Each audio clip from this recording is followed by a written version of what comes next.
சிவராத்திரினா பட்னி கிடக்கிறது, கண் விழிச்சிட்ருக்கிறது, கோயிலுக்கு போகிறது இதோடு நின்றுடாமல் இதோட தத்துவத்தை தெரிஞ்சுக்கிட்டு விரதத்தை அனுஷ்டிச்சா வாழ்க்கை என்னன்னு புரிஞ்சுக்கலாம்.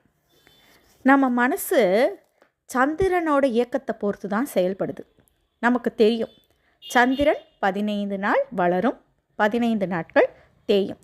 இதில் தேய்பிறையின் 14வது நாள், அதாவது அமாவாசைக்கு முந்திய நாள் ஏறத்தாழ சந்திரன் மறைந்துவிடும். நம்ம மனசும் அப்படி தான். ஒரு நாள் ஒன்று அடைஞ்சே தீரணும் அப்படின்னு ஆசை பொங்கும்.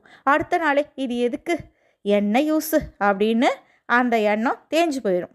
மறுநாளே விட்டேனா பாரு அப்படின்னு அந்த ஆசை மேலே எண்ணம் வந்துடும்.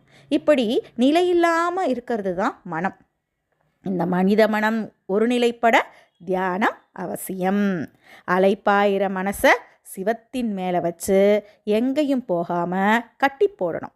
அப்படி கட்டி போட்டாலும் அமாவாசைக்கு முந்தைய நாள் சந்திரனின் சிறு கீற்று போல மனசில் ஏதோ ஒரு மூலையில் முந்தைய ஆசை எண்ணங்கள் இதோட சிறு வடிவம் புதஞ்சு தான் இருக்கும். அதையும் ஒழிச்சாதான் நாம் பிறவியில் இருந்து விடுபட்டு சிவனை அடைய முடியும். அதுக்காக சிவனை வழிபடுற நாளே சிவராத்திரி. இந்த தத்துவத்தை உணர்த்த தான் சிவனை லிங்க வடிவத்தில் படைச்சாங்க நம்ம முன்னோர்கள். இதற்கு, இந்த லிங்கத்திற்கு முதலும் இல்லை முடிவும் இல்லை, சுற்றி சுற்றி போய்கொண்டே இருக்கும். அதுபோல தான் சிவனும் முதலும் முடிவும் இல்லாதவர். ஆனால் மனிதர்களுக்கு அப்படி இல்லை.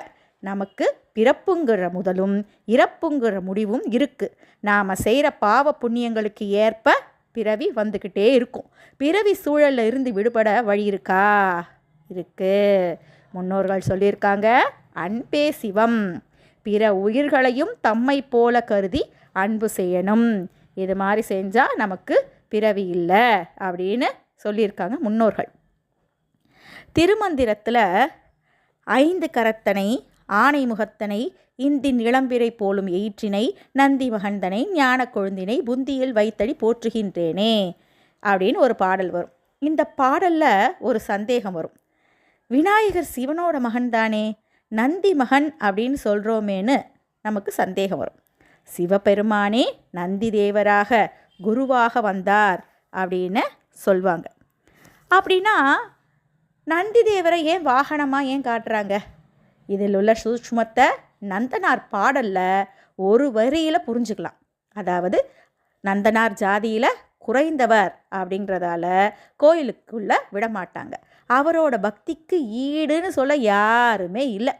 அவரோட பக்திக்கு ஈடு யாருமே இல்லை. சரி, வாசல்லேருந்து எட்டி பார்க்கலான்னா நந்தி மறைக்குது. இவர் நான் செய்த பாவங்கள் அல்லவா இப்படி நந்தியா குறுக்கே வந்து நிற்கிறது அப்படின்னு சொல்வார். ஆக சிவபெருமானை நாம் அடைய தடையாக உள்ள வினைகள் எங்கே இருக்கும்? நம் உயிர் சக்தியில் பதிந்திருக்கும். அந்த உயிர் சக்தியே நமக்குள் இருக்கும் நெருப்பாகிய குண்டலினி ஆகும். அதாவது நம் தீ என்பதே நந்தி என்று அழைக்கப்படுது. அசையாமல் இருக்கும் பேராற்றல் சிவம்.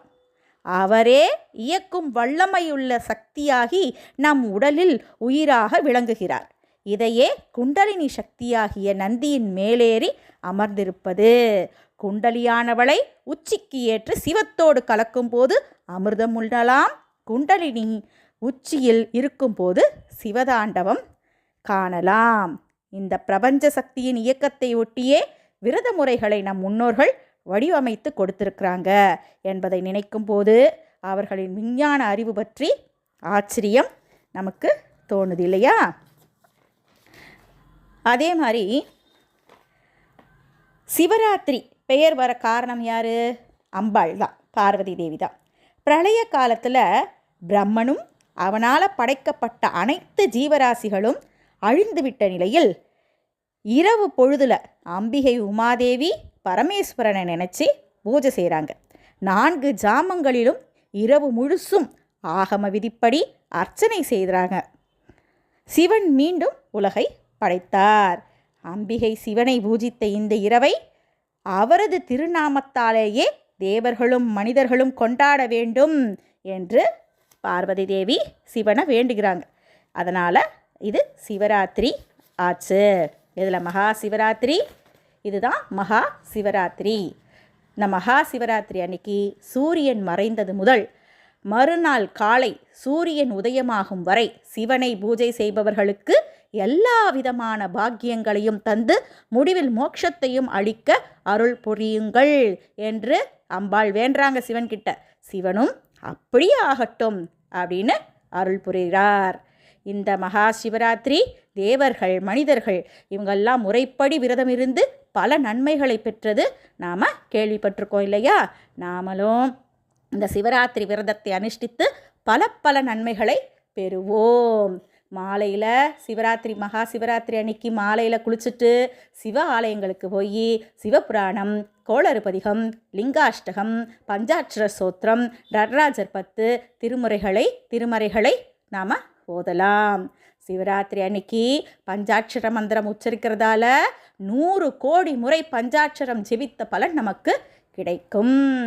சிவாய நமவோம், சிவாய சிவவோம், சிவாய வசிவோம், சிவ சிவ சிவ ஓம்.